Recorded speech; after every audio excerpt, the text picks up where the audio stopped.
se há coisa que foi globalizada, é o racismo contra os negros. Em qualquer parte do mundo onde se vá, existe racismo contra negros.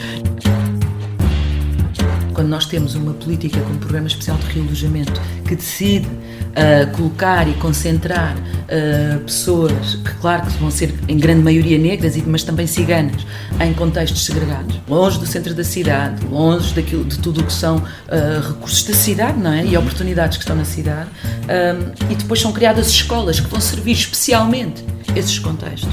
Aqui não há uma intencionalidade de discriminar a aluna X ou a aluna A, mas isso tem depois um impacto.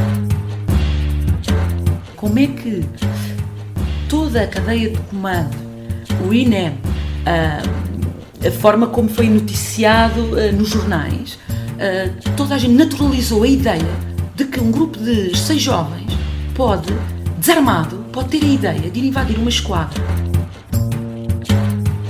A comunidade cigana tem estado numa condição de exclusão, de marginalização brutalíssima. Eles são o grupo que ainda não tem água, luz, que vive em barracas, que são agredidos, quer dizer, em que toda a gente é capaz de discriminar explicitamente. Quando temos os sermões que dizem que ser escravo e negro é estar próximo da vida de sacrifício de Jesus e que, portanto, há que suportar, porque suportando isso na terra dá garantia de um lugar no céu, que é melhor não fugir para os quilombos, porque isso, de certa forma, é estar a fugir a esse percurso que é muito valorizado pela Igreja. O contexto, seguramente, não sei se o contexto histórico ou cultural é que isto tudo é dito. Claro. E onde isso até pode ser quase um passo em frente em relação ao que existia. O grande problema é valorizar-se acriticamente hoje e fazer-se acriticamente hoje esta estátua da maneira como foi feita. Quando eu tenho, e encontro ainda hoje, manuais onde estão a falar do período neolítico e apresentam uma imagem de alguém que pertence a um grupo étnico, sei lá, no Quénia, e dizem, olhem para esta imagem e tirem daqui ideias para pensar no neolítico. Isto existe, escrito povos primitivos.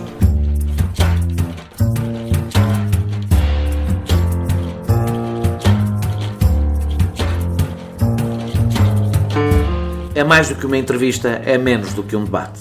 É uma conversa com um contraditório em que, no fim, é mesmo a opinião do convidado que interessa. É um debate em que eu perco sempre. Perguntar Não Ofende é o podcast semanal assinado por mim, Daniel Oliveira, o que não faz chorar. Quase sempre sobre política, às vezes sobre coisas realmente interessantes. Ouça e subscreva em qualquer aplicação iOS, Android, Mixcloud ou no SoundCloud.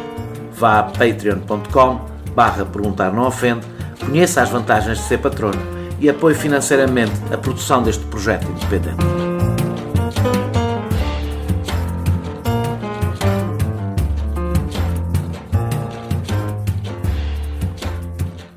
Os portugueses não são racistas. É um dos mitos mais arraigados na sociedade portuguesa. Um mito que resulta de décadas de propaganda que desenharam o autorretrato de uma nação tolerante, mestiça, cosmopolita e aberta ao mundo. Isto apesar de termos sido um dos últimos países a descolonizar e de termos prolongado o trabalho forçado dos africanos até o início dos anos 60, na lei, e até ao fim do Estado Novo, na prática. O discurso lusotropicalista está de tal forma entranhado na nossa cultura que nem os políticos de esquerda fogem dele. Confundimos a nossa cegueira perante o racismo com a nossa cegueira perante a raça, julgando-nos tão igualitários que nos recusamos a recolher dados étnico-raciais. Sem eles, podemos continuar a acreditar nas nossas fantasias. Como não há registro étnico, só podemos saber da desigualdade entre os cidadãos portugueses e dos países de língua oficial portuguesa. E sabemos que a reprovação dos alunos dos PALOP é, em relação aos alunos portugueses, quase o triplo no primeiro e no segundo ciclos e mais do dobro no terceiro ciclo e no secundário. Que a percentagem de alunos africanos que vai parar ao ensino profissional é o dobro dos portugueses e que a percentagem de alunos africanos que chegam ao ensino superior é menos de metade. O desemprego entre africanos é muitíssimo superior à média, estão 3 vezes mais presentes em profissões menos qualificadas e recebem, a média, nessas atividades, menos 100 euros mensais. A taxa de encarceramento é 15 vezes superior e as condições de habitação são muito piores. Em casa, na escola, na empresa, nos tribunais, nas esquadras, nas prisões. Não há lugar onde não se sinta o racismo. Até no Parlamento, onde apenas um negro tem lugar entre os deputados. Então de onde raio vem essa doce fantasia de que não somos racistas? Cristina Roldão é socióloga, trabalha no Centro de Investigação em Estudos de Sociologia da Universidade de Lisboa e é professora da Escola Superior de Educação do Instituto Politécnico de Setúbal. Dedica-se a estudar como o racismo toca os afrodescendentes, sobretudo em meio escolar. É autora de vários estudos, incluindo aquele que citei nesta introdução. E tem sido uma voz ativa nas exigências de que haja recolha de dados estatísticos étnico-raciais que permitam estudar o racismo e a exclusão. Cristina Roldão é negra, portuguesa e cresceu no bairro das Faceiras, em Cascais, que nos anos 80 recebeu retornados e cabo-verdianos. Na próxima hora tentaremos desfazer o mito do cosmopolitismo português. Como sempre, tentarei fazer de advogado do diabo. Muito obrigado, Cristina Roldão, por teres aceitado este meu convite. Obrigada eu. E a primeira pergunta é a mais simples ou a mais complicada. Os portugueses são racistas? Antes de mais, agradecer o convite para estar aqui nesta entrevista. Quer dizer, colocar a pergunta dessa forma é de si, traz questões, porque dizer que os portugueses são racistas em si individualiza logo um bocado a questão, não é? A questão é que temos uma sociedade, um mundo atual que foi construído com base no colonialismo, não é? E na escravatura. O capitalismo tem muito que ver com isso. E, portanto, existem estruturas culturais, económicas, formas de organizar as nossas instituições e, claro, também preconceitos na mentalidade de cada um que são racistas, mesmo que não seja intencionalmente. Portanto, eu diria que o racismo geralmente não é intencional, ou pelo menos a maior parte do racismo não é intencional. A maior parte há um não racismo político, se quisermos, militante, mas a maior parte do racismo, na maior parte dos países, não é intencional. Não é intencional, e eu acho que esse é um dos pontos onde nós precisamos mesmo de avançar no debate e na política pública. Quando nós, por exemplo, temos no combate ao racismo a Comissão para a Igualdade e contra a Discriminação Racial, que aquilo que faz fundamentalmente é recolher queixas de discriminação racial, não é? Uhum. Mas não temos recolha de dados. Significa que, em termos políticos, o nosso entendimento é que o racismo ele funciona muito mais nas relações interpessoais e que, portanto, estão mais dependentes da intencionalidade das pessoas em causa do que propriamente uma questão estrutural que extravasa a intencionalidade. Só não das respondeste pessoas se achas que os portugueses... Eu percebi a tua lógica de não querer individualizar. Então vou pôr a pergunta desta forma, que acho que fica mais simples. Certo. Os portugueses, a imagem que os portugueses têm de si próprios em relação ao racismo é verdadeira? Eu acho que não. Acho que não, porque... E tem que ver com a história de Portugal, não é? E a forma, como disseste logo no início, a forma como Portugal esteve envolvido desde o início no tráfico transatlântico de pessoas negras, na forma como manteve as suas possessões coloniais em África. Foi dos últimos a sair, com uma guerra sangrenta de 13 anos. E claro, e é interessante como muitas vezes se conta ao 25 de Abril, não é? Como uma revolução sem sangue, não é? Pois, esse sangue foi derramado, boa parte dele lá, não é? E durante esses 13 anos, não é? E, portanto, é impossível que Portugal, ainda por cima, quando não têm quase existido políticas de combate a isto, não é? E quando a narrativa nacional sobre a identidade nacional está tão assente na questão dos ditos descobrimentos, que no fundo foi uma expansão de dominação de outros povos, não é? E de saque daquilo... Mas aí já vamos ao nosso olhar sobre a história. Sim. E diz-me uma coisa, porque é que achas que os portugueses, eu tentei falar disso no princípio, na introdução, porque é que achas que os portugueses têm esta imagem de si próprios? Porque é uma imagem incomum, mesmo comparando com outros países.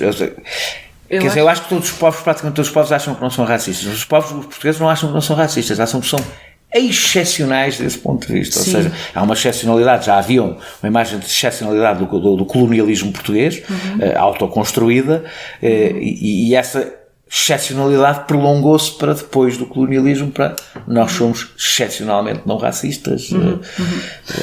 Explica-se isso porque é que não há extrema-direita em Portugal, etc., porque nós somos especiais desse ponto de vista. Certo. E aí acho que tem muito a ver com aquilo que estavas a dizer no início, não é? E tem a ver com anos e décadas de propaganda do Estado Novo, com ideias lusotropicalistas, que Claro que elas não surgiram só nessa fase, São anteriores, são ideias século muito XIX, antigas sobre como Portugal, aqui por estar aqui entre a África e a Europa, poderia ter condições especiais, não é, de adaptação a diferentes povos e de promover o tal diálogo No fundo somos intercultural. mestiços, etc. Pois, mas que serve para justificar isso, mas depois, noutras alturas, como por exemplo para dar a nacionalidade a quem nasceu em Portugal, já o ius sanguinis já é muito importante, não é? E portanto penso que tem que ver com isso, ainda que me pareça que outros povos com passado colonial, imperial, arranjam formas de justificar, não é? Pode não ser esta, a portuguesa, que é a ideia da mestiçagem, não é? Que sempre tiveram, e claro que é uma mestiçagem feita em grande medida à conta da exploração e violação do corpo de mulheres negras, não é? Como é óbvio, mas é o elemento da mestiçagem, de que apreciam alguns elementos da cultura, se é que se pode falar assim, não é? Da cultura africana ou das culturas africanas, e nós vamos apanhar isso ao longo da história, não é? A corte portuguesa em Portugal gostava do Lundum, promoviam alguns espetáculos ou eventos exóticos, não é? Portanto, isto sempre teve presente, que é este exotismo, não é? Misturado com o que parece alguma fraternidade, mas depois no fundo, não é? Quando é necessário explorar, explora-se tão ou mais violentamente do que outros, não é? Vamos já à área em que tu estudas mais, para a gente voltar ainda várias vezes a este assunto. Os números sobre as escolas que aqui deixei. Como é que nós sabemos que os resultados não são... O que eu quero perceber é se achas que há uma discriminação na escola ou se achas que há uma discriminação social que depois tem efeitos nos resultados escolares. Quando dizes social, queres dizer classe? Classe, sim. Ok. De recursos, dizer, de recursos económicos e culturais. Certo. Há estudos, nós em Portugal não temos recolha de dados, temos coisas aproximadas, mas existem vários estudos noutras partes do mundo que já entram em conta com a questão da classe e que, portanto, aquilo que se nota é, para a mesma posição de classe, um aluno ou uma aluna negra e uma aluna branca não vão ter as mesmas oportunidades, não é? É claro que não tem exatamente, a aluna negra não vai ter exatamente os mesmos resultados se for de classe média ou de classe trabalhadora, ou das franjas mais instáveis, mais marginalizadas da classe trabalhadora, não é? Sim, claro. Como é óbvio. Agora, que a questão racial tem o seu peso, tem. No estudo que fizemos, por exemplo, com a Teresa Seabra, com a Sandra Mateus e a Adriana Albuquerque, da qual faço parte, conseguimos, a partir dos dados do Observatório de Trajetos dos Estudantes do Ensino Secundário, tentar fazer uma aproximação àquilo que podemos designar afrodescendentes e trazer o elemento de classe dentro daquilo que nos era possível, não é? E aquilo que vemos é exatamente isso, não é? E como é que se dá esse mecanismo? É por discriminação dos professores? Como é que se dá esse mecanismo? Ou seja, se não tem apenas a ver com as capacidades dos alunos que podem ter resultados socioeconómicos, podem resultar de falta de recursos económicos, sociais e culturais, ou económicos e culturais, vou pôr assim, como é que nós sabemos, então, qual é então o mecanismo? Qual é a discriminação dos professores? Achas que os professores olham para um aluno negro de uma forma diferente que olham para um aluno branco? Eu acho que é um cumulativo. Quando estamos a falar de percursos escolares, nós temos que pensar que realmente são muitos anos de percurso escolar, não é? O sucesso escolar ou a entrada no ensino superior faz a partir de um longo percurso passado em que se vão encontrando diferentes dificuldades, não é? Desde logo, a tendência, por exemplo, a uma maior segregação territorial. Não é? Por exemplo, quando nós temos uma política como Programa Especial de Realojamento que decide colocar e concentrar pessoas que, claro, que vão ser em grande maioria negras, mas também ciganas, em contextos segregados, não é? Longe do centro da cidade, longe de tudo o que são recursos da cidade, não é? E oportunidades que estão na cidade, e depois são criadas escolas que vão servir especialmente esses contextos, não é? Aqui não há uma intencionalidade de discriminar a aluna X ou a aluna A, não é? Mas isso tem depois um impacto. Quando eu apanho sucessivamente professores ao longo do meu percurso escolar e educadores, não digo todos, que podem não me discriminar diretamente ou de forma explícita, mas que partem sempre do pressuposto que os meus resultados não serão tão bons, não é? Vamos pegar uma coisa assim, ou seja, achas que os professores, por exemplo, para um aluno negro de classe média, que está numa escola de classe, numa zona de classe média, que esse aluno vai sentir a discriminação na escola? Eu acho que sente. Mas isto não é, e aqui temos de ter cuidado, porque os professores não são uma entidade que vive isolada do resto da sociedade portuguesa, não é? E, portanto, veiculam muitas das ideias que existem, não é? Se mete, por exemplo, com aquela pergunta que se faz imensas vezes aos negros: de onde é que tu és? De onde é que tu és, não é? Qual é a tua origem? Bem, eu nasci em Portugal, não é? Sou negra portuguesa. E depois, não, mas qual é que é mesmo a tua origem? Eu ainda por cima sou, o meu pai é branco, a minha mãe é negra, não é? Portanto, quer dizer, até onde é que vamos à procura dessa tal origem que irá definir, na cabeça de quem pergunta, aonde é que eu pertenço, não é? Eu pertenço aqui, não é? E os professores fazem isso de diferentes formas. Por exemplo, na tese de doutoramento, que estava a estudar estas coisas, não é? E tinha alguns alunos que chegaram ao ensino superior, negros, que tinham uma capacidade enorme de me explicar como é que isto acontecia no cotidiano, não é? Por exemplo, um dizia-me que os professores, quando estão a dar uma matéria, normalmente colocam algumas perguntas mais difíceis à turma, que sabem que só alguns alunos é que poderão responder, não é? E que nunca tinham a expectativa, por exemplo, que fosse esse aluno a responder. Qualquer tipo de falha, ou porque se esqueceu do material, ou porque se esqueceu de fazer os trabalhos de casa, ou porque chegou atrasado, nunca é considerado como algo que não tem que ver com... que não tem nenhuma maldade por trás, não é? Mas há sempre a ideia de que... há ali uma tentativa de ludibriar, não é? Há uma dúvida sobre a honestidade Exatamente, sobre a honestidade do aluno, não é? Deixa-me só fazer aqui mais um cruzamento, depois continuamos. Mas eu não queria acabar de dizer outras coisas. Por exemplo, quando a minha língua materna é o crioulo de Cabo Verde, é o cabo-verdiano, não é? E eu percebo que... Era essa a pergunta que continua. E eu percebo que no meu sistema educativo essa língua não só não tem lugar para ser ensinada, como também é considerada... Também não tem lugar em Cabo Verde, não é? Mas estamos cada vez mais próximos. Como também ela é considerada muitas vezes um dialeto ou um português mal falado, não é? Eu, por exemplo, venho de uma geração, nasci em 1980, em que era dito aos pais das crianças negras que não ensinassem o cabo-verdiano às suas crianças, porque isso interferia com a sua capacidade de dominar o português padrão de Portugal, não é? E isso está muito presente. Não é? Esse tipo de ideia, não é? Quando sentem a presença ou referências ao cabo-verdiano na forma como as pessoas falam, isso as desqualifica automaticamente. No vosso estudo, por dificuldades que não resultam de vocês, que é o facto de não haver um registro, mas a gente já lá vamos mais à frente, vocês fazem um estudo sobre, por isso é que eu utilizei a expressão portugueses, não é? Portanto, sobre miúdos dos Palombo, ou seja, que são descendentes, mas que não são, ou seja, são o único registro que vocês têm, não é? Não, existem outros registros. Não, existem, mas, ou seja, a minha pergunta é esta: se a questão da língua, que como nós sabemos em algumas, sobretudo nas classes mais baixas, há um fraco domínio do português, porque é de facto o crioulo ou outras línguas nacionais que se falam, se isso não afeta, ou seja, se nestes números isso também não é um elemento fundamental para os resultados escolares, o facto de faz alguma diferença se na escola se aprende tudo em português e em casa não falas português, não é? E isso faz em relação a todas as comunidades de imigrantes, sejam africanas ou europeias, não é? Pois, existem várias teses sobre isso. Há quem ache que é melhor que os pais falem cabo-verdiano, que é a sua língua, que é a língua que dominam. Eu não estou a discutir isso, me parece normal que os imigrantes portugueses falem português com os filhos quando vivem no estrangeiro. Acho isso absolutamente normal.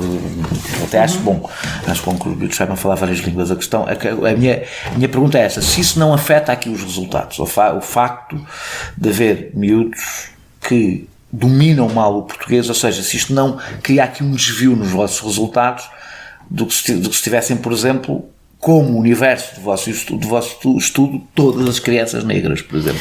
Dominam mal mesmo o português, padrão de Portugal, é isso? E não outros padrões de português. Eu considero que crioulo não é português, é crioulo. Não, mas pode-se falar crioulo ou cabo-verdiano e falar um padrão de português que é utilizado em Cabo Verde, e claro que terá alguma relação também com o já lá vamos sobre o papel unificador da escola. Sim.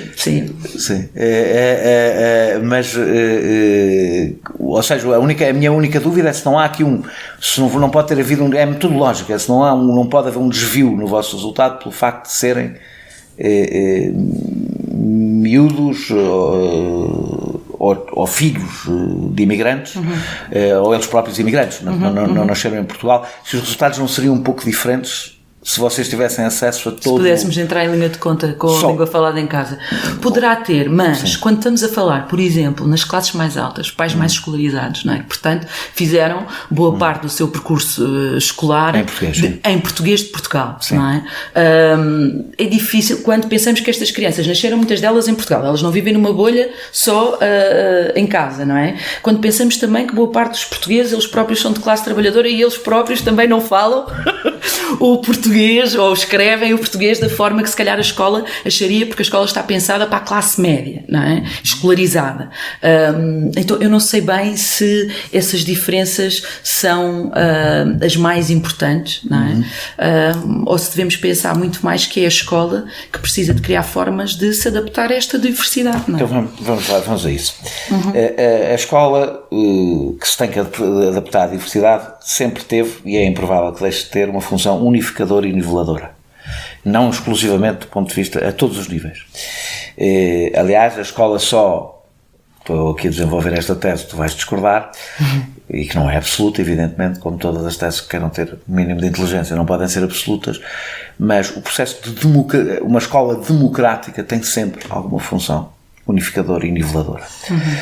Uma escola que atenda a todas as diversidades e permanentemente corre o risco de deixar de ser uma escola democrática, porque corre o risco de permitir que todos os grupos se encontram numa mesma realidade, e essa é uma das funções da escola. A construção de uma ideia de comunidade, que a escola, para a qual, na minha opinião, a escola é um elemento fundamental, implica sempre algum grau de uniformização, mesmo que isso depois tenha que ser, evidentemente, temperado e cuidado e tendo em conta as várias diversidades. Eu vou dar um exemplo, tu falaste da língua, mas eu vou dar outro exemplo, que é um exemplo mais difícil e mais interessante desse ponto de vista, que é discutir a história que se ensina. Pois, ainda bem, falar mais claro, certo. E a minha pergunta, que tem um lado provocador, evidentemente, é que é justo dizer que a escola que se ensina é a escola, vou ultra simplificar, é a escola dos brancos, é a história dos brancos. Ora, a história que se ensina não é só a história dos brancos, é a história do poder, toda. E desse ponto de vista, volta à questão de classe outra vez, não é diferente em relação aos brancos e aos negros. As classes populares não estão na história que se ensina. Pois não.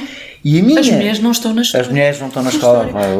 As pessoas homossexuais não estão também na história. Também não estão na história. As lésbicas não estão na história, certo? E não, claro, a minha pergunta é esta. É que a alternativa é construir uma narrativa, porque a história é sempre uma narrativa simplificadora. A história não pode contar a realidade, porque a realidade não é contável, não é possível. Portanto, é sempre alguma forma, a história que se ensina na escola secundária, estamos a falar de uma história muitíssimo simplificada, não estamos a falar de que se ensina na universidade, é sempre uma narrativa simplificadora. E o meu problema, não é um problema, eu aliás não discordo provavelmente do que tu vais dizer, mas a minha dúvida é até que ponto nós podemos construir uma história que, passando a ser uma história de todos, não seja apenas 30 histórias paralelas que não se tocam. Pois, quer dizer, isso é levado ao limite, mas acho que em termos reais estamos tão longe disso. Estamos tão longe disso, quando eu tenho e encontro ainda hoje manuais onde estão a falar do período neolítico e apresentam uma imagem de alguém que pertence a um grupo étnico, sei lá, no Quénia, e dizem, olhem para esta imagem e tirem daqui ideias para pensar no neolítico. Está no manual. Isto existe, escrito povos primitivos. Isso existe? Isto existe em alguns manuais, não é?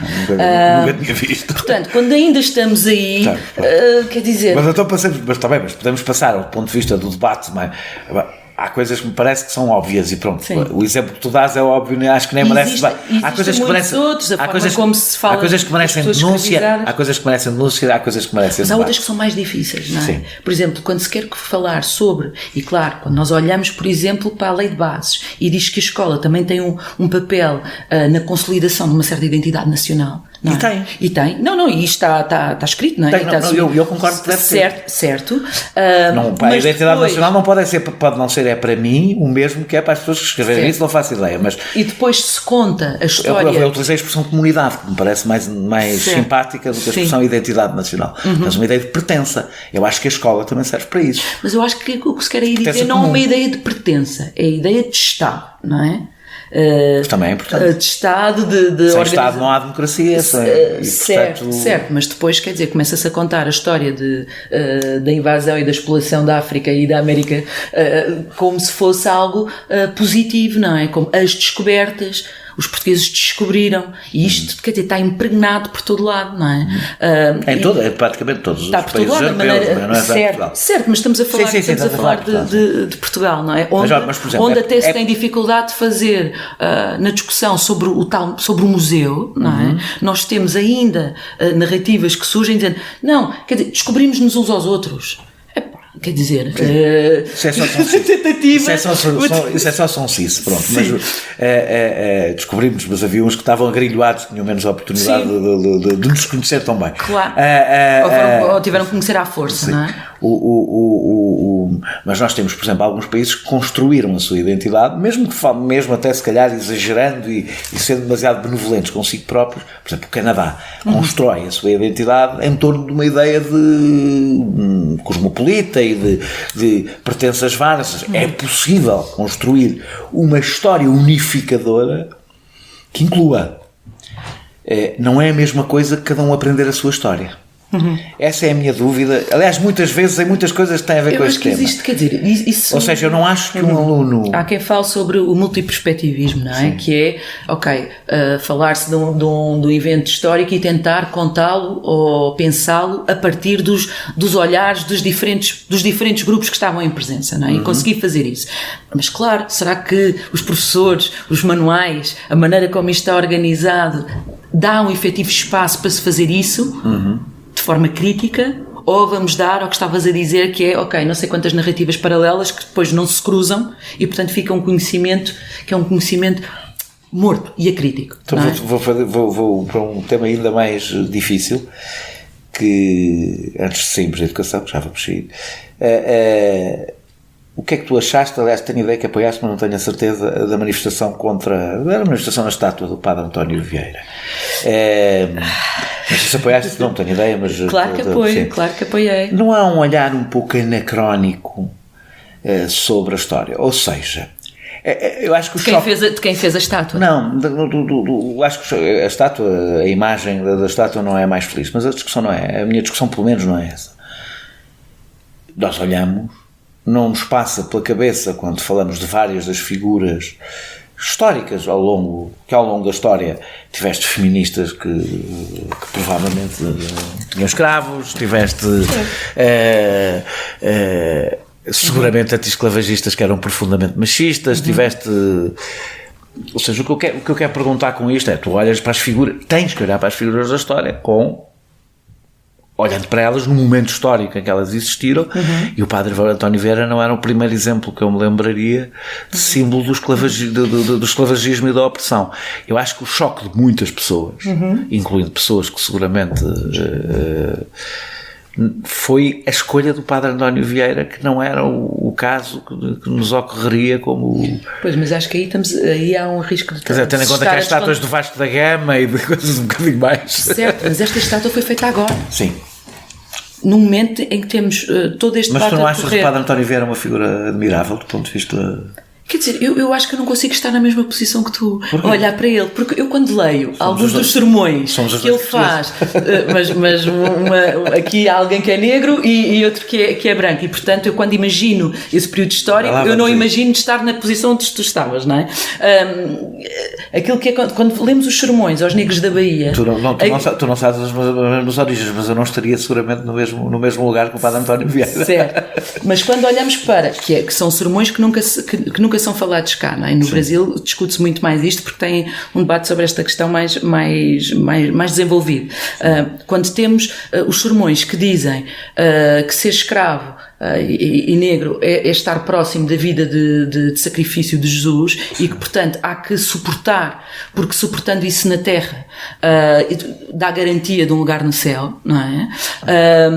Que é melhor não fugir para os quilombos, porque isso, de certa forma, é estar a fugir a esse percurso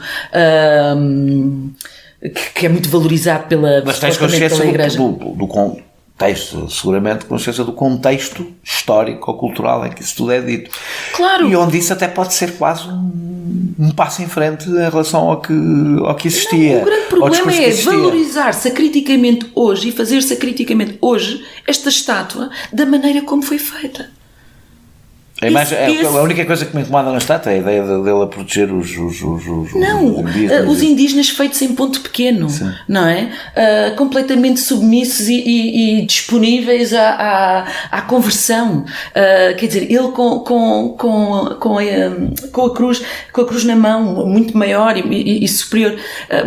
E termos entidades políticas e públicas. As estátuas são sempre elogios caricaturais, não é? Todas elas, não é? Certo, e portanto pode haver espaço, deve haver espaço para a crítica. O que me surpreende é como é que, ao fazermos esta crítica, fica tanta gente... Talvez porque tenham escolhido a personagem que as pessoas menos esperariam que fosse escolhida com tantos... Eu percebo a surpresa, mas depois da surpresa... Digamos assim, com tantos criminosos... Dá para parar para pensar. Com tantos criminosos que o Império teve, é uma escolha, vou pôr assim, um pouco bizarra, não é? Com certeza que se fizessem uma estátua a esses criminosos dessa história hoje em dia, e mesmo os criminosos, terias que olhar e olharias à luz do momento histórico em que a coisa aconteceu, ou não? A mim parece-me que esta manifestação não é tanto sobre o passado do António Vieira em si, mas sobre a forma como se foi buscar essa imagem e torná-la como algo que é de orgulho nacional e como algo que é preciso reproduzir da maneira que se reproduziu, e eu acho que esse é o verdadeiro problema.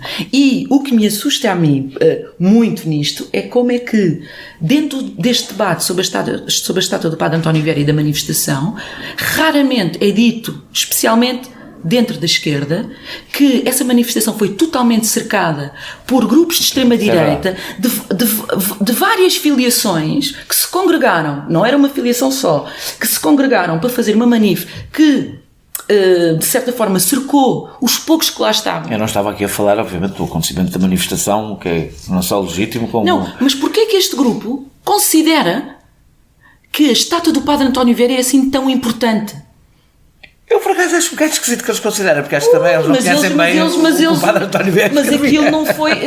aquele encontro com os grupos de extrema-direita não foi um pequeno encontro, eram muitos e eram várias filiações que ali estavam. Portanto, é algo muito relevante e não houve nenhum posicionamento público, não é, de distanciamento sobre isto. Isso é que me surpreende. Vamos voltar à discriminação. Isso é que me surpreende muito. Vamos voltar. Surpreende agora saltarmos também desta conversa. Vamos ter que saltar várias. Certo. Através de patreon.com/perguntar não ofende, pode apoiar diretamente a produção deste projeto independente. Falei aqui da desigualdade no emprego e dos rendimentos, na introdução. É apenas resultado da discriminação anterior da escola, que vem da escola, ou é também a continuação, ou seja, acumula-se novas discriminações, por exemplo, na procura de emprego e nos salários? Bem, ou seja, estás a perceber, estou a perguntar se resulta de uma discriminação de partida ou se é a continuação?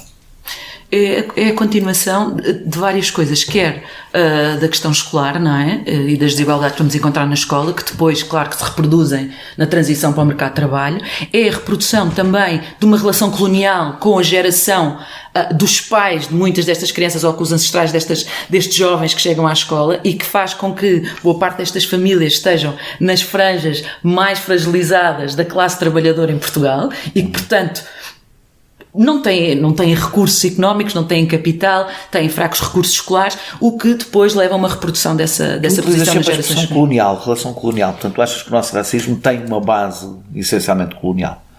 Eu acho que ela tem uma base essencialmente... Não é assim em todo lado, não é? Certo, mas é muito importante a relação colonial ainda, não é? Está muito presente. Nós temos muita gente viva, e não querendo tornar isto uma questão pessoal, mas boa parte das pessoas que estão em cargos dirigentes e que têm mais de 50 anos, e que são boa parte homens brancos, não é?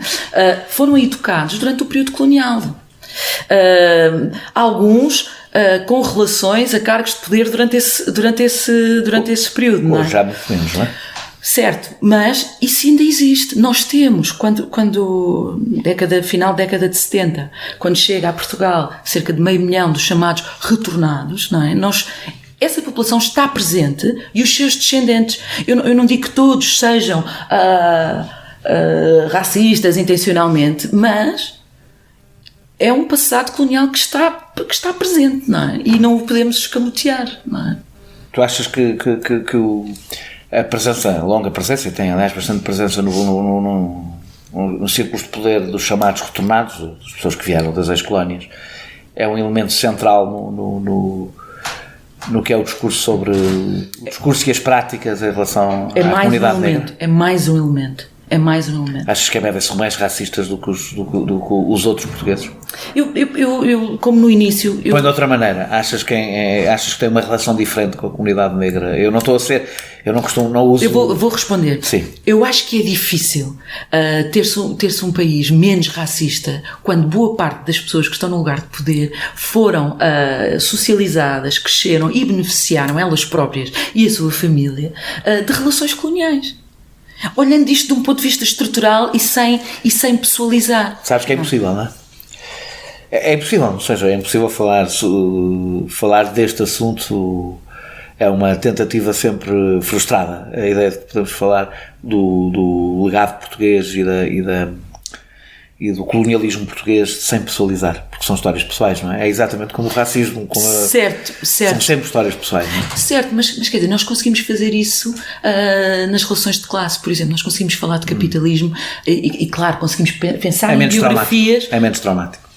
Não sei se é menos traumático, não é? Toda a história do colonialismo e da descolonização, as duas, são muito traumáticas. Eu acho torna praticamente impossível falar deste assunto sem ser pessoal. Temos pouco património de debate em Portugal para conseguir discutir este assunto sem resvalar rapidissimamente para uma dimensão emocional, afetiva, familiar. Eu acho que ela portanto, resvalaria. É preciso sempre este esforço. Resvalaria sempre. A diferença é que, provavelmente, se tivéssemos feito este debate de forma mais continuada e permanente, havia pessoas que já estariam anestesiadas, ou seja, no sentido em que não deixaria de ser uma coisa pessoal, uma coisa em que sofreram uns e outros, mas já estariam suficientemente habituados a ouvir falar do assunto para que isso não fosse tão sensível. Ou conseguimos arranjar ferramentas e acumular ferramentas para falar sobre as coisas sem ter que ir imediatamente para aquilo que são para aquilo que é a dimensão mais emocional e da experiência pessoal. Sim, porque acho que às vezes nos faltam ferramentas. Quando nós queremos falar de racismo e aquilo que nos ocorre sempre é exemplos de discriminação interpessoal, mesmo que estejamos a falar sobre racismo institucional, vamos por ali abaixo e estamos no exemplo do professor que discrimina o aluno em sala de aula. Eu sei que isto é um exercício difícil, mas precisamos muito de especialmente jornalistas, académicos, quem está no debate público, conseguir encontrar forma, e temos que a construir coletivamente, não é? Ninguém faz isto sozinho. Vou continuar no mesmo exercício que tenho estado a tentar perceber o que é que é racismo, o que é que está, o que tem a ver com outras coisas. O caso da Alfredo Gil lançou um debate sobre o racismo nas forças de segurança.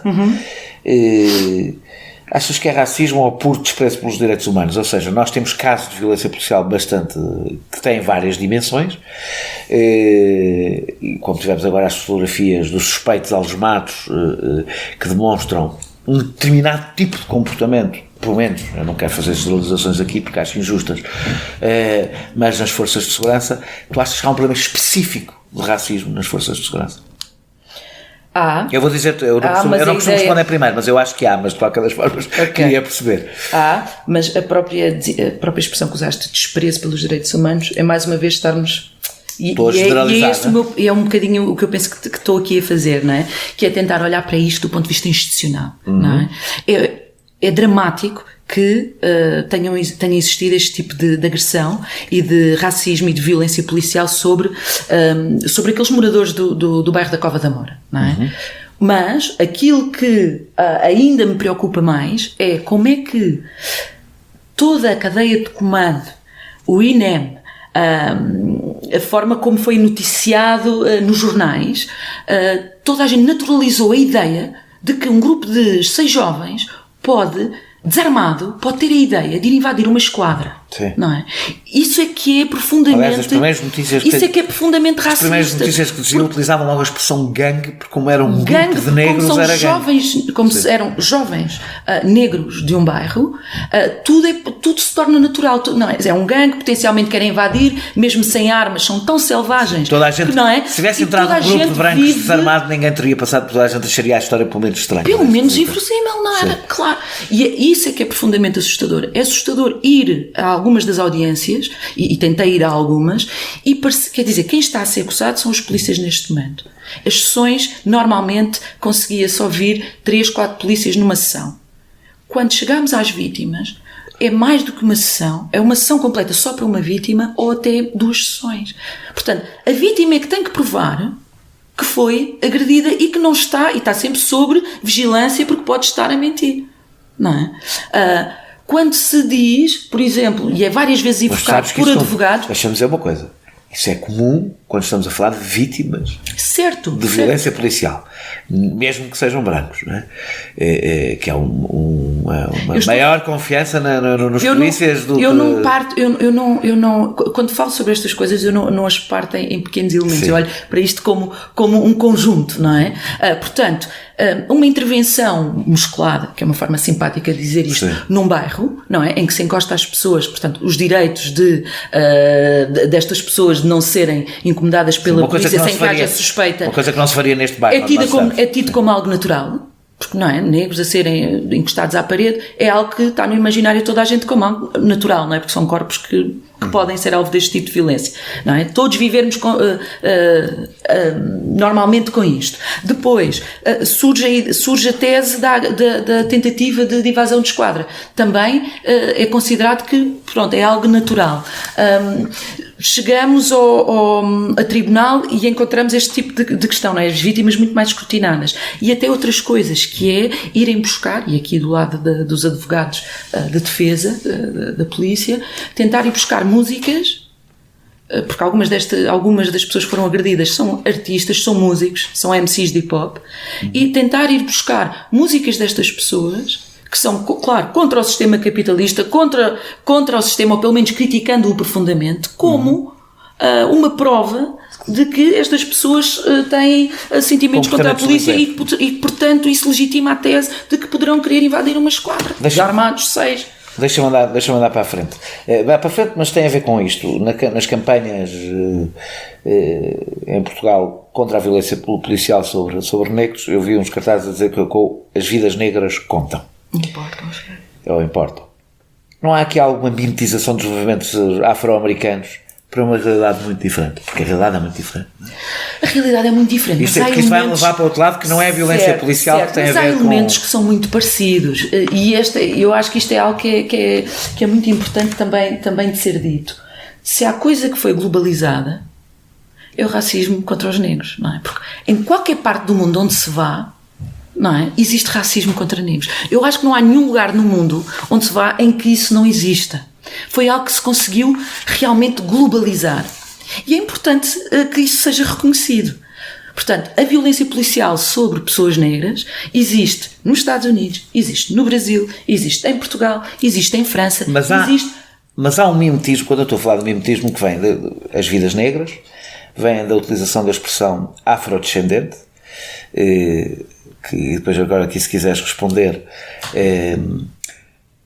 as pessoas que vieram, vamos dividir isto em duas perguntas, as pessoas que vieram das ex-colónias brancas, muitas consideram-se afrodescendentes, e elas também têm direito à sua narrativa. As pessoas, não, ou seja, toda a gente tem direito a construir a sua própria história, não é? E tu podes considerar que são afrodescendentes diferentes dos outros afrodescendentes, mas eles consideram-se afrodescendentes. E a minha questão é se, com medo de utilizar a expressão que é descritiva, negro, estamos a utilizar uma expressão, que exclui, e outro que às vezes até erradamente inclui, porque nem todos os negros têm que ser. Tu próprio há bocado disseste que irrita quando se pergunta a um negro de onde é que ele vem. Ora, o afrodescendente é disto, não, pergunta-me de onde é que eu venho. Ou seja, há aqui um duplo sentido da palavra afrodescendente que eu posso estar assim injusto, mas acho que foi pouco pensado e que resulta de uma narrativa específica. Se calhar foi pensado, mas eu gostava que explicasse como é que é pensado. De uma narrativa que tem a ver com a história do nacionalismo negro nos Estados Unidos, que tem características muito próprias, que têm a ver com a própria história da chegada dos negros aos Estados Unidos, e que aqui tem o problema, aliás, de excluir uma parte das pessoas que se consideram afrodescendentes, até algumas que se consideram africanas. Eu acho interessante a ideia do mimetismo colocar, e quando se diz mimetismo, eu quando estou a dizer mimetismo, e não internacionalização, por exemplo, do movimento, não é? Mas vem tudo do mesmo lado. Não é por acaso que as músicas que se ouvem, por exemplo, nos movimentos, as músicas que se ouvem nos bairros, a música de contracultura é uma música tem muito pouco a ver com as origens, muitas vezes, daqueles jovens africanos. Eu não sei se concordo. Eu acho que isso é um imaginário. Eu acho que isso é um imaginário. Tem a ver com o rap, com o hip hop, tem a ver com a cultura. É só isso que mas eu consigo. É isso, só não, isso houve muita coisa. Eu estou a dizer. Eu estou a dizer da contracultura. Mas eu não estou. Mas eu não estou a criticar. É porque se calhar estás a ouvir isto mal. Eu estou a ouvir perfeitamente. Eu estou a ouvir perfeitamente. Só que estou a ver já o encadeamento. Não, eu não estou a criticar. Eu não estou a criticar. Estou a dizer que é curioso, estou a olhar com curiosidade. Cultura é contra cultura. E até contra. Deixa-me só. E até com interesse. Eu não estou. Se calhar estás a ouvir aqui uma crítica onde não está uma crítica. Até com uma certa. Tem um interesse distanciado, se quiseres, como é que não só em Portugal, toda a contracultura de várias minorias étnicas, por exemplo, em França são os muçulmanos. Os jovens muçulmanos dos bairros periféricos vai beber, não a uma suposta especificidade cultural daquele grupo, mas vai beber à contracultura do movimento negro mais forte que existe, de contracultura, que é o norte-americano.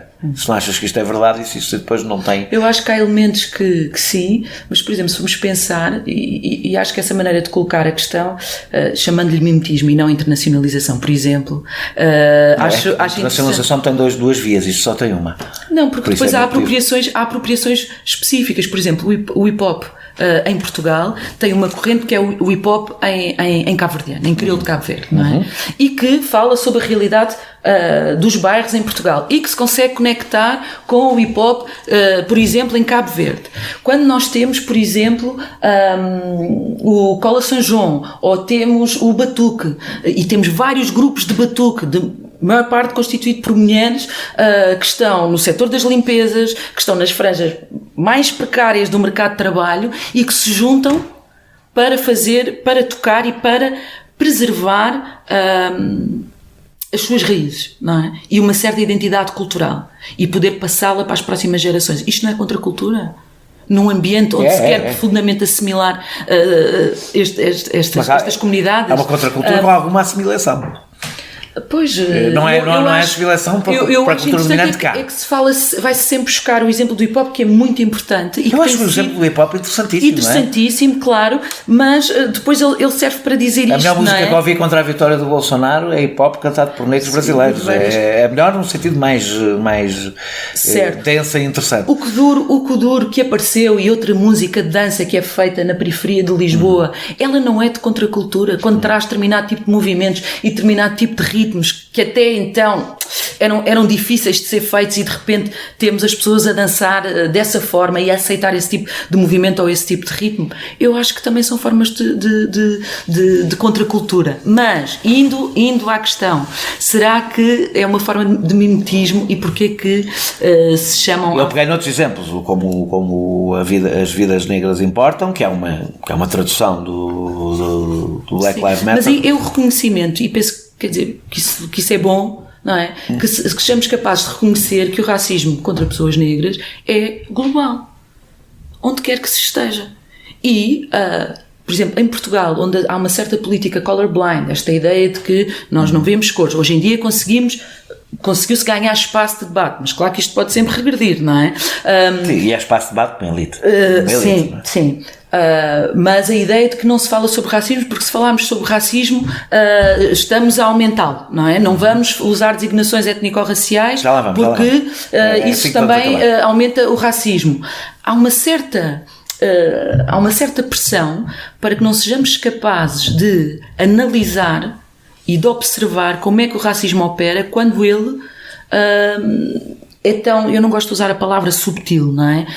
Mas quando ele é tão invisível por vezes, não é? Ele não é explícito em boa parte das vezes. E, portanto, estes movimentos internacionais eu acho que são muito bons porque nos ajudam a pensar a partir de experiências, por exemplo, dos Estados Unidos ou do Brasil ou de outros sítios, como é que nós conseguimos analisar e perceber onde é que está o racismo e que formas de luta é que funcionam e que não funcionam. Assistimos ao nascimento de vários movimentos de afrodescendentes muito recentes e vários, ou de negros, como queiras, afrodescendentes. Eu estou a utilizar a expressão que estes movimentos utilizam, não é? Portanto, por isso é que não sei se utilizam, não é? São vários coletivos. Sim, uns preferem negro, outros preferem provavelmente africano, numa lógica panafricanista, outros preferir afrodescendente, outros preferem de origem africana. Mas o meu debate portanto, essa ideia da unidade, não é? Sim, não, mas o meu debate não era esse. Certo. Curiosamente, certo. Uma das etnias que mais sofre com o racismo em Portugal, eu arrisco-me a dizer que é a que mais sofre com o racismo em Portugal,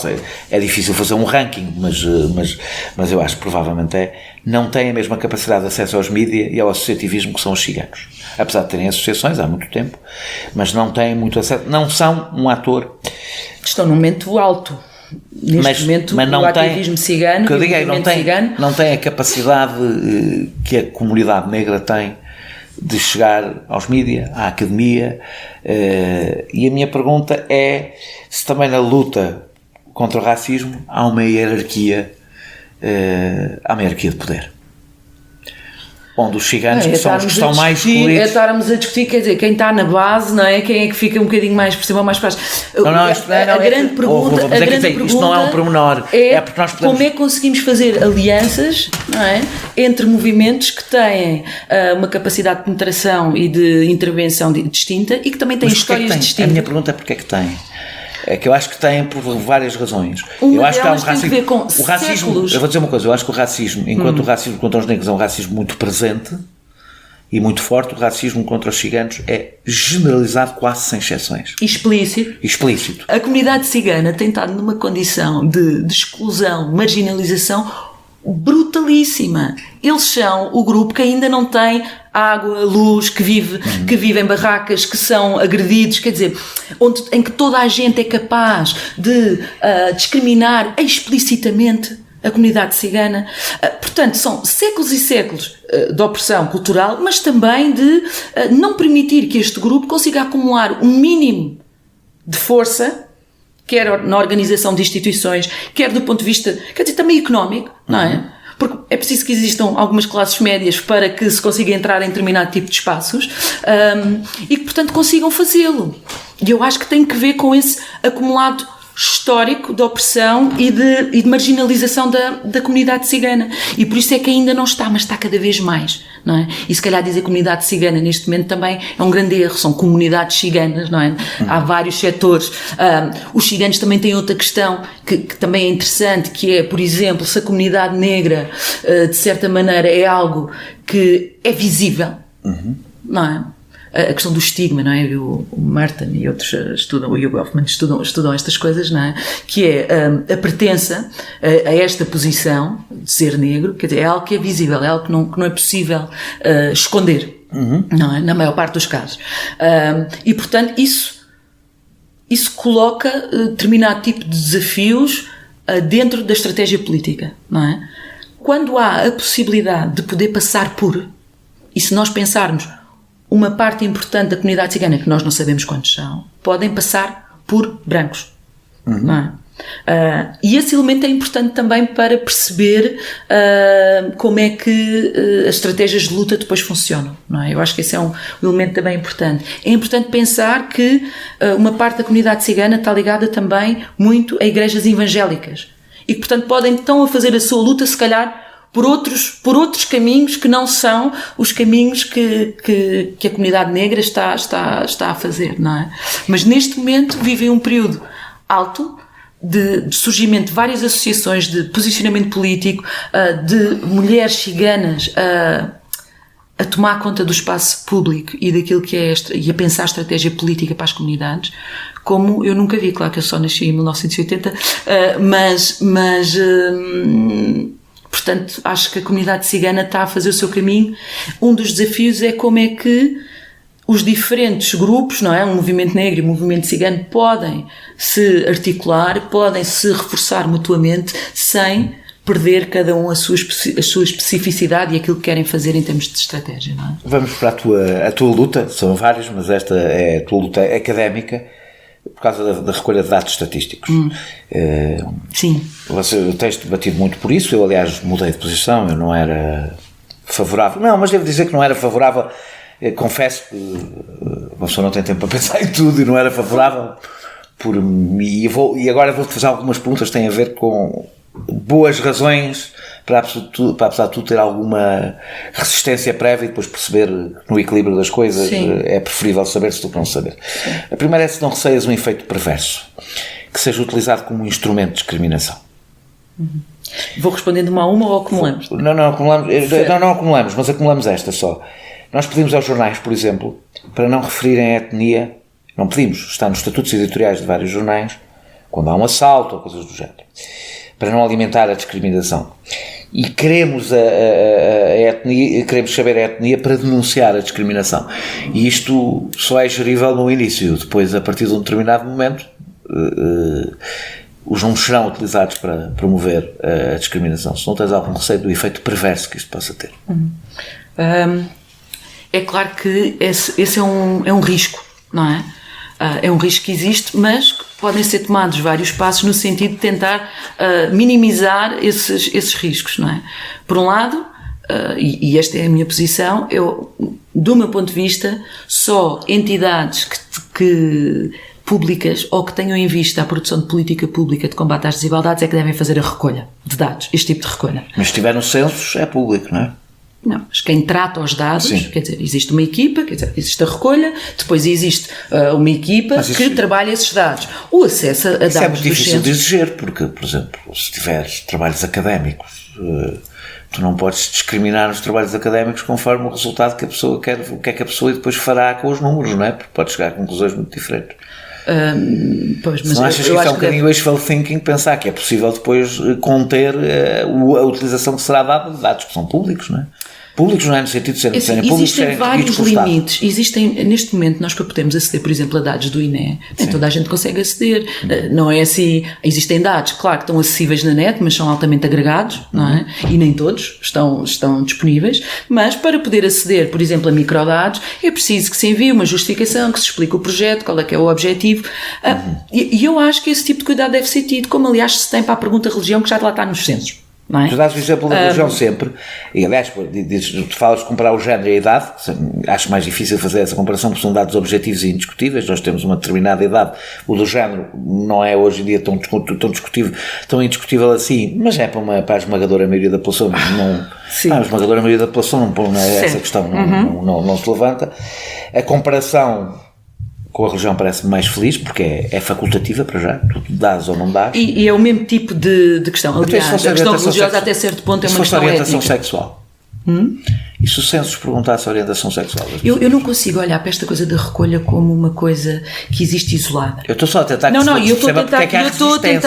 eu estou a tentar explicar porque é que, quando existe um movimento social, vários coletivos de pessoas que são vítimas de racismo, que querem esta produção de dados e que querem estar presentes, e agora é preciso que sejam dados espaços nesse sentido, que é conseguir que estes grupos e estas comunidades estejam envolvidos desde o início na recolha, na análise e depois na publicação e na transformação destes dados em política pública. É preciso ter sempre presente que estes grupos possam estar presentes e envolvidos. Portanto, isto não pode existir como algo que é isolado daquilo que são reivindicações políticas em determinado momento, não é? Portanto, imaginem, se aparecesse a ideia de recolha de dados, mas nenhum movimento social negro quer que exista recolha de dados, eu não sou a favor da recolha de dados, não é? Tem que existir uma reivindicação por parte destes grupos. Se a comunidade LGBT achar que precisa muito de dados sobre a orientação sexual e quiser que exista uma recolha nos censos e não noutro inquérito, e se estiver disponível para participar nesse processo... Não quer que desenvolva esteja muito tempo, mas aquele inquérito que foi feito por aquela empresa de consultadoria que tinha parceria com a Fundação Belmiro de Azevedo, fez as coisas da forma que tu, imagino, consideras errada, não é? Sim, profundamente errada, por várias razões, não é? Não é preciso desenvolver, que temos pouco tempo, mas... Então não desenvolvo. Só queria que ficasse claro para as pessoas que não é naquilo que estás a pensar. Não, aquilo é uma entidade privada, aquilo foi feito, aquilo não parece ter sido feito com autorização dos próprios pais, aquilo tem as categorias que estão mal feitas, por exemplo, a comunidade cigana aparece como não sendo portuguesa, há ali, aquilo não é para combate às desigualdades, que do meu ponto de vista é muito importante isto, não é? Que a recolha de dados esteja sempre associada, e esse é um passo que falta dar. Hoje, ainda, faço parte do grupo de dados para a recolha, do grupo de trabalho para a recolha de dados étnico-raciais, portanto um grupo Achas que vão conseguir isso já para o próximo censo, não é? Eu espero que sim, mas esse tem sido um debate, porque dentro desse grupo não são todos a favor da recolha. Para pessoas... Nos censos, não é? Porque esse agora o debate é esse. Para as pessoas que nos ouvem, a importância de recolher os dados é que nós estamos a trabalhar basicamente às cegas. Com dados como aqueles que nós falámos no início, que são indicativos, porque correspondem a apenas uma parte da comunidade. E cada vez menos indicativos. Porquê? Hoje o que nós temos são dados sobre naturalidade, local de nascimento e nacionalidade. Sim. A comunidade cigana fica completamente invisível. Uma crescente parte da população negra, que já nasce cá, que os pais também já nasceram cá, também ficam invisíveis. Sim. Tudo o que são pessoas negras de outros países, por exemplo, que nasceram no Brasil ou que têm nacionalidade brasileira ou de outros contextos, também ficam invisíveis. E isto é crescente. Portanto, a necessidade... Achas que os portugueses terão muitas surpresas quando começarem a ter esses dados sobre o que é que sobre a sua própria... ao se verem ao espelho? Eu acho que a recolha de dados é muito importante para esse reconhecimento da diversidade étnico-racial da sociedade portuguesa. Não são os tipos que estão aqui de passagem, como ainda se fala desta forma, por exemplo, da comunidade cigana. Eles chegaram há 500 anos, a presença cigana, parece que estão aqui, não é?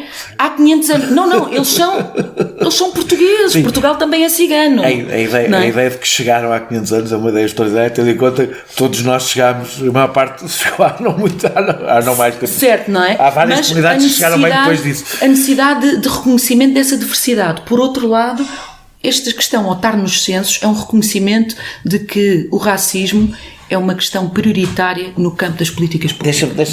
E isso é o que tem faltado. Mas a etnia tem um problema de não ter às vezes fronteiras muito claras. Como outras categorias. Como outras categorias, sim, evidentemente. Mas talvez na etnia há umas mais, outras menos. E não há... Eu continuo a fazer, como tu sabes, o meu papel aqui, mas aquilo até é uma dúvida que se me põe mesmo. Não há um risco de alimentar uma obsessão identitária. Vou-te dar um exemplo. Fica mais fácil, dou o meu. Sim. Eu sou descendente de judeus, isso é uma coisa que a mim nunca... Os judeus, não é cristãos novos, sou descendente de judeus.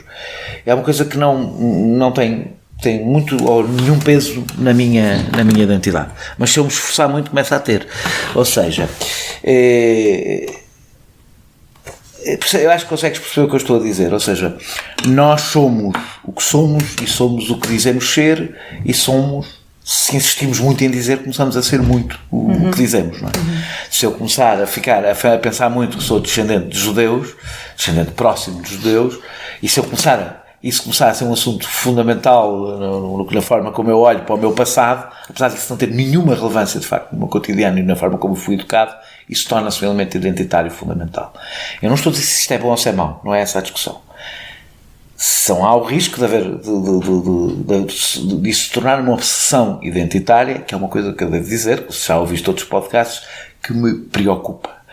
Não me preocupa, pode ter bons resultados, mas também tem tido alguns maus resultados. Se não achas que esse risco existe? Opção identitária não, porque essa ideia de que existe uma identidade comum entre as pessoas negras, não é? Que é sempre uma identidade social, não é? Não é uma identidade... Também é uma mentira, só, é uma mentira tão grande como falar da identidade portuguesa. Há elementos em comum, mas são pessoas muito diferentes umas das outras. São, mas em determinados elementos têm uma experiência comum, não é? Quer histórica, quer no seu presente, na forma como são tratados, não é? E isso é um elemento comum que é importante. E se calhar o que faz realmente extravasar esse identitarismo é muito mais essa experiência comum de ser discriminada em muitas frentes na sociedade portuguesa do que propriamente a utilização destas categorias. Até porque... e aqui pensando noutras experiências, noutros países dos censos, normalmente não se utiliza só uma categoria, não é? Por exemplo, não se diz só, existe países onde é assim, mas noutros não se diz só branco. A questão não é, a pergunta não existe para as pessoas dizerem como é que se sentem. Mas qual é que é o lugar delas, onde é que as colocam na sociedade. Não é? E isso é muito importante. Não interessa só porque é que a pergunta é feita, interessa saber que efeito é que ela tem. Sim, mas interessa também que exista um debate na sociedade portuguesa, como este espaço que temos aqui, para falar sobre isto, não é? Que permita, porque sempre que vamos para como é que eu me sinto, não é? Quer dizer, entra-se aqui, eu sinto-me negro, pois, mas quer dizer, a polícia não te violenta na rua, não és perseguido no supermercado, não existe uma expectativa baixa sobre ti e por aí em diante, não é? Portanto, isto não é uma questão de como é que as pessoas se sentem. Sim. E eu sei que é sempre difícil separar a identidade de posição social, se é que podemos dizer assim, não é? Mas é muito mais uma questão de posição, onde é que socialmente se é colocado, do que aquilo que Há uma diferença, por exemplo, de eu ser descendente dos judeus. Neste momento isso não tem propriamente muita relevância na sociedade portuguesa. 2, isso não está estampado na minha cara, ao contrário da cor. Não é visível. Para terminarmos, dou-te a oportunidade de bateres na esquerda. Tem havido resistências também a esta recolha de dados por parte da esquerda. 2, e para terminarmos, a questão do racismo parece não estar no centro da preocupação da esquerda portuguesa. E não precisamos de mais. Olhamos para o Parlamento e só há um deputado negro e é do CDS. Não te espanta que só haja um deputado negro no Parlamento e que nenhum partido de esquerda que tenha maioria parlamentar tenha? Um deputado, não que fosse um negro, assim. Um deputado, uma deputada, não é? Uma deputada, sim. Certo. Claro que espanta, mas o que espanta mais é como é que é possível manter uma narrativa de que não existe racismo e depois ter isto a acontecer ao mesmo tempo. Porque a questão das mulheres, a esquerda percebeu a importância da questão das mulheres, bateu-se pelas cotas, mas bateu-se. Foi uma luta. Mas bateu-se, impôs, e nota-se um enorme salto na política portuguesa a esse nível. Em relação, eu não defendo as cotas por etnia. Mas eu defendo. Pois, claro. Os defendes? Claro. Acho que deve haver cotas para tudo o que é, para todos os grupos que são historicamente... Então significa que temos que passar a ter mesmo um registro e eu tenho que decidir o que é que sou. Eu não posso dizer que não sou nem branco, nem negro, Claro que se é voluntário, a resposta, por exemplo, nos censos é voluntária, ninguém vai ser obrigado. Tu defendes cotas no Parlamento? No Parlamento, no acesso ao ensino superior, até que as desigualdades se esbatam. Não podes estar a trabalhar Eu percebo isso. Eu percebo esse raciocínio, que aliás é o raciocínio que presidiu à questão das mulheres. Não é por acaso que começou para mulheres, é porque no caso das mulheres estamos a falar de 50% da população que quase não tinha representação parlamentar. E isso, ou seja, a disparidade era de tal forma absoluta e absurda, que eu não sou grande defensor das cotas e defendo-as. Ou seja, quero isto dizer, eu percebo que as cotas podem... Não, é pragmatismo. Eu não gosto do princípio das cotas. Acho que elas podem ser necessárias e quando são necessárias têm que se utilizar provisoriamente. Exatamente. Até que se esbatam as desigualdades e se torne uma coisa que, como é óbvio, certo. É que as cotas podem ser necessárias, mas têm um problema, que é burocratizam o que deve ser um combate político. Isso pode ser necessário, por isso é que eu defendo provisoriamente, eu acredito que isso pode ser. Mas retiram do combate político, criando uma norma burocrática que faz com que, por exemplo, há um passo que as mulheres não deram em Portugal. De facto, não chegaram a dar. Que é votar só em partidos que tenham mulheres. Estás a perceber o que eu estou a dizer? Ou seja, eu percebo, mas quando estamos a falar de desigualdades tão grandes, não é? Essa mesma argumentação serve para dizer, então, continuem continuem a não aceder, não é? Ao ensino superior e a determinados direitos e recursos da nossa sociedade, porque vamos aguardar que venha, que se mobilizem e que se organizem e que consigam ganhar esse espaço por vocês mesmos, não é? E eu aí não estou de acordo, não é? Quando são desigualdades tão grandes, quando nós, por exemplo, na questão do mercado de trabalho e pensando na quantidade de mulheres negras que nós temos e que precisamos depois de analisar, que estão no setor das limpezas e que não acedem a outro tipo de profissões por diferentes razões, não é? Como é que não se intervém, como é que não se cria, e eu defendo isto, que acho que deve haver uma lei que, de certa forma, regule a possibilidade de entrada noutros setores, porque vamos ficar à espera eternamente pelo momento em que se conseguir, a partir da própria mobilização. E com isso não saltas a etapa da luta social? Corre-se esse risco. Eu acho que isto também se aplica à questão das mulheres. Mas eu não sei, há uma parte minha que... Ou seja, chegas a uma conquista... Que me custa muito pensar, isto, e vou ser muito sincera, isto parece muito, e resisto um bocado a este tipo de coisas, parece muito pensamento de quem está confortável e que pode esperar. É que estão em causa aqui vidas de pessoas reais que estão vivas hoje e que estão... Mas eu discuto, que é, pesando isto tudo, para onde é que se vai, não é? E para mim, eu privilegio a questão de termos pessoas hoje vivas a não ter acesso e a serem excluídas, a terem vidas penosas e a passar isso para as gerações seguintes. Isso para mim pesa mais, não é? Do que essa ideia de que com o tempo em determinadas condições e com luta e em determinadas condições não é esperar. Não é esperar, é combater, não é esperar. Certo, mas é de alguma forma também esperar que a luta possa se desenvolver e que possa chegar aí, com um grupo que tem condições tão desprivilegiadas, não é? Quando nós sabemos que boa parte da comunidade negra em Portugal é não só da classe trabalhadora, mas é das franjas mais fragilizadas, exploradas, precárias da classe trabalhadora, não é? Chamado lumpen, não é? Boa parte... Vamos ficar à espera que efetivamente que possa haver mobilização daí, ou vamos pensar de outra maneira, que é, se alguns tiverem acesso a mais recursos e oportunidades e encaixe nas instituições do Estado português, será que a partir daí não vamos conseguir encontrar condições para construir e para ganhar mais espaço? Cristina, muito obrigado por esta entrevista. Voltamos para a próxima semana com outro convidado. Obrigadíssimo, Cristina. Este podcast é produzido por João Martins, a música é de Mário Lajinha e a ilustração de Vera Tavares.